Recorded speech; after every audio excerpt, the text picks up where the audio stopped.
The text message glowed on Mark's phone at 2:17 a.m. I need help. 3 simple words that would completely transform his relationship with his intimidating boss, Elaine Parker. If you've ever had a moment where doing the right thing seemed impossible but necessary, this story will resonate with you. Before we dive in, take a second to hit that like button and subscribe to the channel for more incredible real-life stories that remind us of our shared humanity. Mark Wilson stared at his phone in disbelief. Sleep had been a precious commodity since becoming a single father to his 5-year-old daughter, Lily, and now his boss, the same woman who had criticized his tardiness just yesterday when he'd had to drop Lily off at school, was texting him in the middle of the night. I'm at Blackwell's. Can't drive. Please. Another text came through. Mark rubbed his eyes and sighed deeply.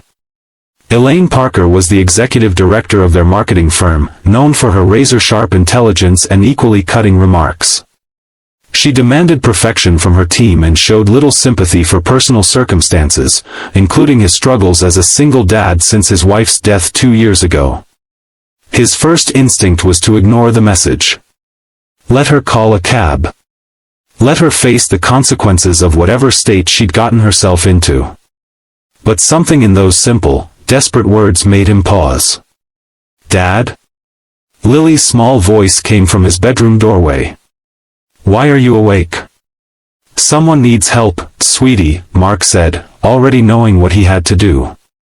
I need to go out for a little while. Mrs. Gonzalez will come stay with you. 30 minutes later, after his elderly neighbor had arrived to watch Lily, Mark pulled up outside Blackwell's, an upscale bar downtown. The rain was coming down in sheets, and he spotted Elaine immediately, her normally perfect posture slumped against the brick wall under the awning, her designer suit soaked despite her attempts to stay dry. Thank God, she mumbled when she saw him, her words slurring slightly. They took my keys. Good, Mark said firmly, helping her to his car. You shouldn't be driving. As he guided her into the passenger seat, he noticed her mascara had run down her cheeks. Had she been crying?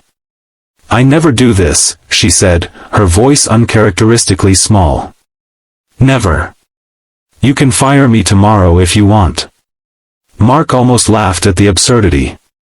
I think you have that backward, Ms. Parker. Elaine, she corrected, leaning her head against the window. Just Elaine tonight. The drive to her address, which he'd had to coax out of her, was mostly silent. Mark kept glancing over, wondering what had driven his always composed boss to drink herself into this state on a Wednesday night. When they arrived at her sleek high-rise apartment building, Mark helped her inside. The doorman raised an eyebrow but said nothing as they made their way to the elevator. I can take it from here, Elaine insisted when they reached her door, but she fumbled with her keys so badly that Mark gently took them from her hand. Her apartment was exactly what he would have expected, minimalist, expensive, and impeccably clean. It looked like a showroom rather than a home. No photos. No personal touches. Just perfect, empty space. Water and aspirin, Mark said, guiding her to the couch. Where can I find them? Kitchen. Cabinet above the sink, she mumbled, kicking off her heels and curling into herself on the pristine white sofa. When Mark returned with the water and pills, Elaine was staring blankly at the wall. Today would have been our 10th anniversary, she said quietly. David left me 3 years ago. For someone less difficult to love, as he put it. Mark sat down on the coffee table across from her, unsure how to respond.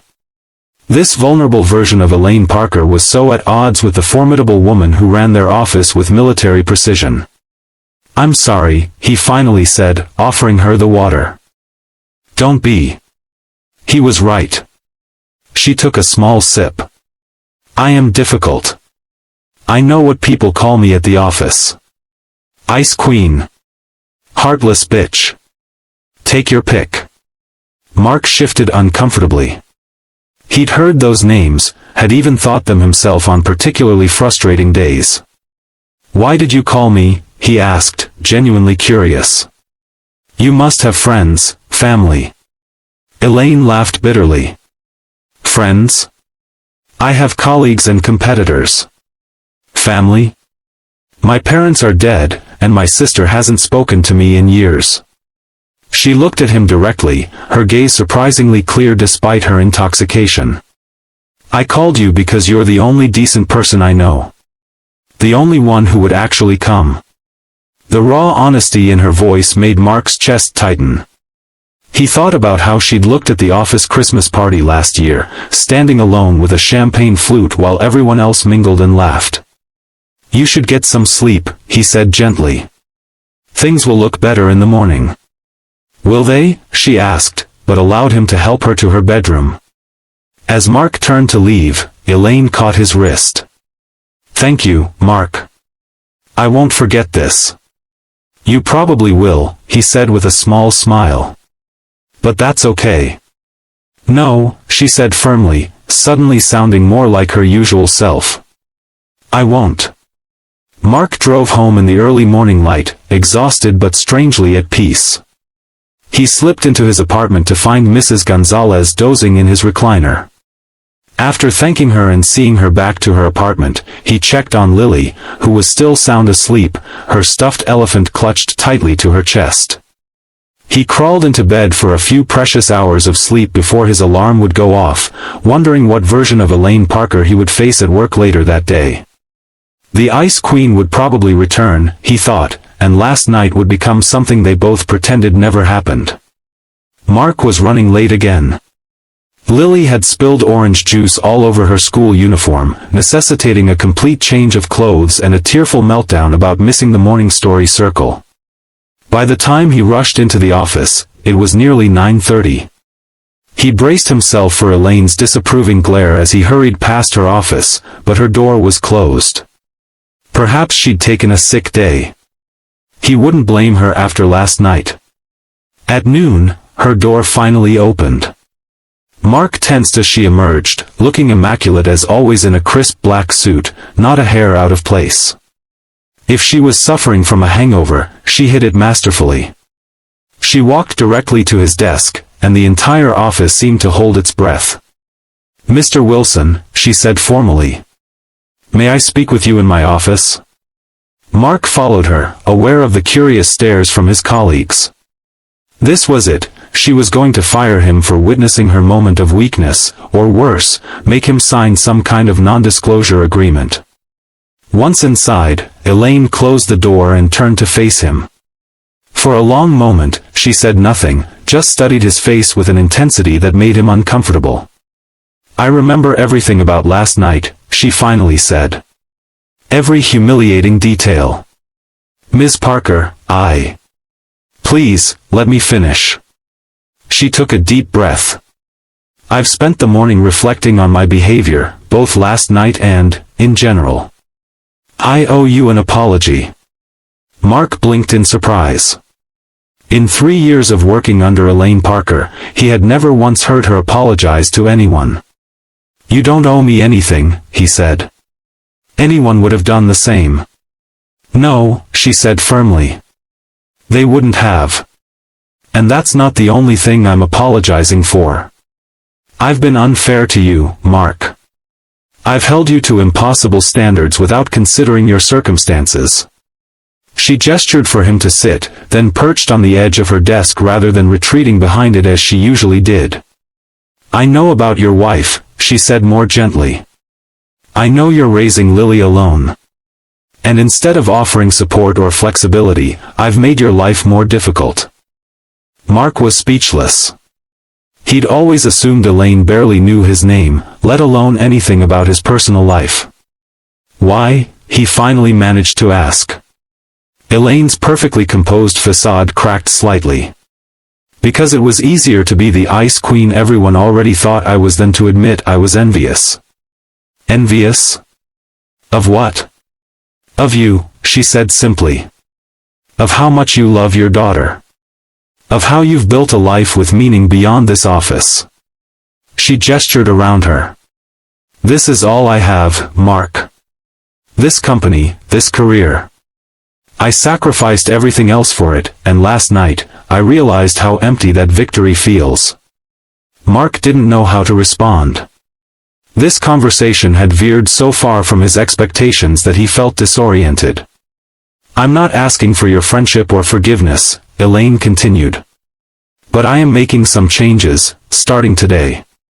I've spoken with HR about implementing a flexible work policy for parents. You can adjust your hours to accommodate Lily's schedule, as long as your work gets done." "Thank you," Mark said, genuinely moved. "That would make a huge difference." Elaine nodded, then hesitated before adding, "And I'd like to offer you the senior creative director position. You've earned it, and frankly, we've been undervaluing your contributions." Mark's jaw dropped. He'd been hoping for that promotion for over a year but had assumed it was out of reach given his need for a balanced schedule. "I don't know what to say," he admitted. "Say yes," Elaine said with the ghost of a smile. "The company needs more people like you, Mark. People who remember there's a world outside these walls." As Mark left her office, still processing what had just happened, Elaine called after him. "One more thing," she said. "I meant what I said last night.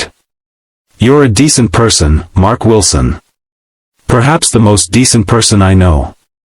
Thank you for not leaving me at that bar." Over the following weeks, a subtle but unmistakable change came over the office. Elaine was still demanding and exacting in her standards, but there was a new dimension to her leadership, a willingness to listen, to consider the human element in her decisions. For Mark, the promotion meant not only a substantial raise that eased his financial worries but also the flexibility to be present for Lily in ways he hadn't been able to before.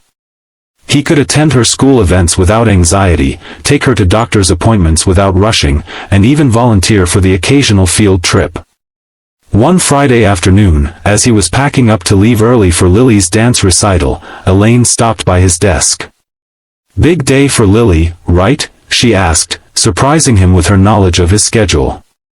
"Yes, her first solo," Mark said, unable to keep the pride from his voice.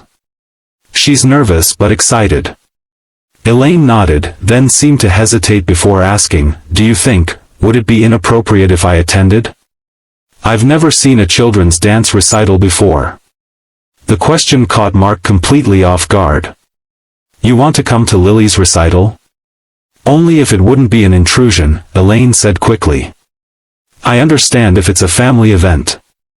Mark thought about Lily's excitement when he told her about his promotion, how she'd solemnly declared that his boss must not be a monster after all. He thought about the empty apartment he'd seen that night, the absence of photos or mementos. Lily would be thrilled to have another supporter in the audience, he said sincerely. And so would I.